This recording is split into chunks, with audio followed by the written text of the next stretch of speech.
سر سن لیجیے گا، اگر سابقہ حکومت یا عمران خان صاحب کی حکومت کو یہی والا کام کر لینے دیا جاتا اور مدت پوری کر لینے دی جاتی تو آج جو سچویشن بنی ہوئی ہے، آپ کو لگتا ہے کہ تب بھی ویسی ہی سچویشن ہوتی یا اس میں قدرے کچھ فرق ہوتا؟ پاشا صاحب، میرا اپنا خیال یہ ہے کہ دیکھیے، جب آپ ایک 5 سال کے ٹرم کے بیچ میں ایک تبدیلی آتی ہے، اور خاص طور پہ ایک لمبا پولیٹیکل پروسیس جس میں نو کانفیڈنس موشن کا ذریعہ ہو ہٹانے کا، اور اس کے بعد میں مختلف کورٹ کے ججمنٹس وغیرہ آئیں، ان سب چیزوں کی وجہ سے ہمارے ملک میں سیاسی طور پر ایک افراتفری پیدا ہو چکی ہے، اور اس انسرٹنٹی جو ہے اس سے بھی معاشی اثرات ہوتے ہیں، اور اس کے نتیجے میں اب آپ دیکھیے کہ اسٹاک مارکیٹ کافی گر گیا ہے، روپے کی قدر تو آپ کو پتا ہے کہ 200 تک پہنچ گئی ہے۔ اس میں کچھ دخل سیاسی انسرٹنٹیز اور یہ جو پولیٹیکل ڈیولپمنٹس ہو رہے ہیں اس کا ہے، وہ شاید نہیں ہوتا اگر پی ٹی آئی کی حکومت اپنا پورا ٹینیور 5 سال کا پورا کر لے۔ پاشا صاحب، یہ انسٹیبلٹی ہے، اس کا اسٹاک پر اور فورن ریزروز پر کتنا اثر ہوتا ہے؟ ہوتا بھی ہے یا نہیں ہوتا؟ دیکھیے، کچھ حد تک تو جو ہمارے ریزروز کی کمی تھی وہ شروع ہو گئی تھی مارچ کے آغاز میں، اور حیرت انگیز کمی آئی تھی مارچ کے مہینے میں، تقریباً $5 ارب آپ کے ریزروز میں کمی آئی تھی۔ یہ شاید تاریخ کا سب سے بلند گراوٹ ہے ایک مہینے میں۔ اس کے بعد اپریل کا مہینہ میں ابھی تک جو اندازہ ہوا ہے، اور ابھی ایسٹیمیٹس آ چکے ہیں بیلنس آف پیمنٹس کے، یہ تقریباً $1 ارب اور ہمارا ریزرو کا لیول گرا ہے اس وقت 10 سے تھوڑا زیادہ ہے ارب ڈالر سے، اور یہ بالکل سیف لیول نہیں ہے، اس لیے کہ سیف لیول جو ہوتا ہے وہ اس وقت ہوتا ہے جب آپ کے پاس آپ کے جو فارن ریزروز، ایکسچینج ریزروز ہیں، وہ 3 مہینے درآمد کے لیے کافی ہوں۔ اس وقت ہمارے ریزروز صرف 1.5 مہینے کے لیے کافی ہیں، اور خطرہ یہ ہے کہ یہ اور بھی آنے والے دنوں میں کچھ حد تک اور گر سکتے ہیں۔ صاحب ساتھ موجود رہیے گا، باقی سیزن جو پولیٹیشنز ہیں ان کو ہم بیچ میں لیتے رہیں گے۔ فیصل چودھری صاحب، یہ جو کانسٹیٹیوشنل کرائسس بنا ہوا ہے پنجاب کے اندر، یہ کس طرف جا رہا ہے؟ شہباز شریف صاحب کے صاحبزادے حمزہ شہباز شریف صاحب وہ تو وزیر اعلیٰ بنے ہوئے ہیں، حالانکہ منحرف اراکین سے متعلق جو فیصلہ ہے اس کے بعد سچویشن ایسی رہے گی کہ وہ سی ایم رہیں گے؟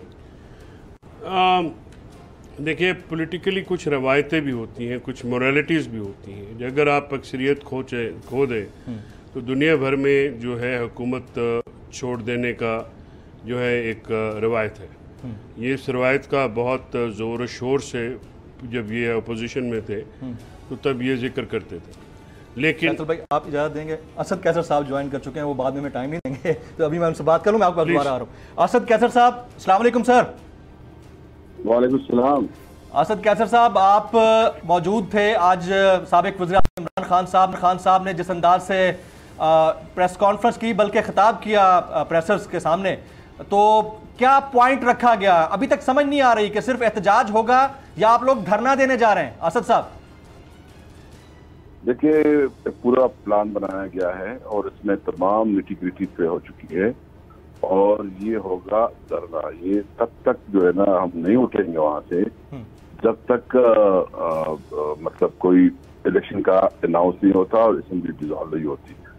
تو اس میں بالکل ہماری کلیئرٹی ہے، موبلائزیشن کافی ہو چکی ہے، پوری ضلعوں میں جو ہے نا میٹنگ ہو رہی ہے، اور ہم نئے طور پر ایک اس پاکستان کے لیے جو کہ ایک آزاد پاکستان ہو اور حقیقی بنیادی پہ جو ہے آزادی اور آزاد خالدہ پالیسی، اس کی لیے جدوجہد کر رہے ہیں، اور یہ ایک جہاد ہے، اور جہاد کے طور پر ہم اس میں انشاءاللہ، لیکن ایک بات بالکل کلیئر ہے کہ ہمارا سارا کام جو ہے نا وہ پرامن ہوگا، کسی قسم کا تشدد نہیں ہوگا، اس میں بچے، خواتین اور ہمارے بزرگ شہری شامل ہوں گے، اور ہم اپنی آزادی کا اظہار کریں گے جو ہمارا جمہوری حق ہے، ایک پرامن احتجاج جو ہے نا ہمارا جمہوری حق ہے۔ اسد کیسر صاحب، یہ پوچھنا تھا کہ روڈ میپ ابھی تک نہیں دیا گیا۔ خان صاحب نے اتنا کہا کہ سری نگر ہائی وے پر 3 بجے ملاقات ہوگی 25 مئی کو، بڑی زبردست بات ہے، لیکن اس کا اوورال کس طرح آپ کنیکٹ کریں گے, ڈاٹس کس طرح کنیکٹ ہوں گے, یعنی کس کس علاقے سے کون کون کس طرح لے کے آئے گا, خان صاحب کہاں سے موو کریں گے, کہاں تک آئیں گے,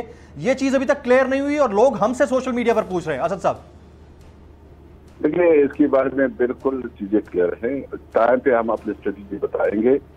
صرف ضرورت اس بات کی ہے کہ خان صاحب نے واضح کر دیا کہ ہم ایک پرم احتجاج کریں گے اور اس کے لیے جو ہمارا قانونی حق کے جو کنسٹیٹیوشن ہمیں جو ہمارا رائٹ دیتا ہے اس کے مطابق ہم اپنا حق استعمال کریں گے, اور اس کے لیے باقی تمام میٹنگ تمام اسٹریٹجی میں ہو چکی ہے, وہ ٹائم آنے پہ بتائیں گے انشاءاللہ. اسد صاحب جس طرح کل شیریں مزاری صاحبہ کی ایک ڈرامیٹک گرفتاری ہوئی, اس کے بعد رات کو ریلیز بھی ہوئی وہ اسلام آباد ہائی کورٹ کے فیصلے کے بعد, اگر مزید گرفتاریاں ہوتی ہیں اور ان میں جو لسٹ بنی ہوئی ہے 700 لوگوں کی, خان صاحب کا بھی خدا نخواستہ کہیں نام آتا ہے, تو آپ لوگوں کا ری ایکشن کیا ہوگا اس سارے معاملے کے اوپر؟ دیکھیے ہم بالکل کلیئر ہیں, ہمیں کوئی ڈاؤٹ نہیں. گرفتاریاں ہوں, جیل ہوں, مطلب ہم سب کچھ کے لیے تیار ہیں اور ہم عدالت تک جائیں گے, اس میں کوئی ہمیں وہ نہیں ہے. لیکن اس کے لیے پلان اے اور پلان بی بنایا گیا ہے اور مطلب پوری اسٹریٹجی کے ساتھ ہو رہے ہیں. بہرحال ہم سمجھتے ہیں کہ اس وقت جو ہے نا حکومت اس ملک کی سوچ ہے, ملک کی اکانومی کس پوزیشن پہ ہے, ملک کس طرف جا رہا ہے, ملک میں خطرہ ہے کہ روزانہ خواصہ خارج جنگی نہ ہو. اس لیے ہم تو اتنے بڑی کرائسس ہے, اس کرائسس کے لیے ضروری ہے کہ فریش مینڈیٹ لیا جائے, اور فریش مینڈیٹ میں جو بھی آئے, یہ آئے ہم آئے, وہ اس کے پاس ایک پاور ہوگا ڈیسیجن کا, اور اس وقت اسٹرانگ ڈیسیجن لینی چاہیے, مضبوط ڈیسیجن لینی چاہیے, سخت ڈیسیجن لینی چاہیے, اور وہ ایک نئی فریش مینڈیٹ کے ساتھ ممکن ہو سکے. تو اگر یہ الیکشن کمیشن الیکشن کرواتا ہے, اسمبلیاں تحلیل ہوتی ہیں, انٹرم سیٹ اپ آتا ہے, جو بھی یہ فیصلہ ہوگا یعنی الیکشنز کی صورت میں نتیجہ کچھ بھی آئے گا آپ لوگ قبول کریں گے, اعتراض نہیں ہوگا آپ کو؟ بالکل ہم سمجھتے ہیں کہ فیئر اینڈ فری الیکشن ہو, عوام جس کو مینڈیٹ دے وہی جو ہے نا ہم تسلیم کریں گے. ہمیں کوئی کسی قسم کی داندلی نہ ہو, اس کے حوالے سے ہم بات کرنے کے لیے تیار ہے. اگر اسمبلی ڈسالو ہو جائے اور الیکشن کا ڈیٹ دیا جائے تو ہم اس پہ بات کر سکتے ہیں کہ کس طرح ایک فری اینڈ فیئر الیکشن ہو سکتے ہیں. آج فارمر پرائم منسٹر نے ایک ٹویٹ کیا اور اس میں سمیع ابراہیم صاحب, اس کے علاوہ دیگر 2 پاکستان کے بہترین جرنلسٹ ہیں ارشد شریف صاحب اور عمران ریاض خان, ان سے متعلق انہوں نے کہا کہ میں مذمت کرتا ہوں ان کے اوپر جو مقدمات بنائے گئے ہیں. آپ اس کے اوپر کچھ کہنا چاہیں گے اسد صاحب؟ یہ بالکل قابل مذمت ہے. دیکھیں اس طرح اگر یہ حکومت مسلسل خود جو ہے اس قسم کی بڑی الزامات لگاتی تھی حکومت, ہماری حکومت کے خلاف. ابھی جو ہمارے خلاف کر رہے تھے حالانکہ ہمارے سے کوئی کردار نہیں تھا, ابھی وہ خود یہ کام شروع کر چکے ہیں. میں اس کی بھرپور مذمت کرتا ہوں اور یہ مطالبہ کرتا ہوں کہ ان کے خلاف جو مقدمات بنائے گئے ہیں وہ واپس لیے جائیں. بالکل, مقدمات جو بنائے گئے ہیں واپس لیے جائیں. جناب اسد کیسر صاحب, سبسکرائب کریں اور بیل دبائیں تاکہ کوئی خبر رہ نہ جائے.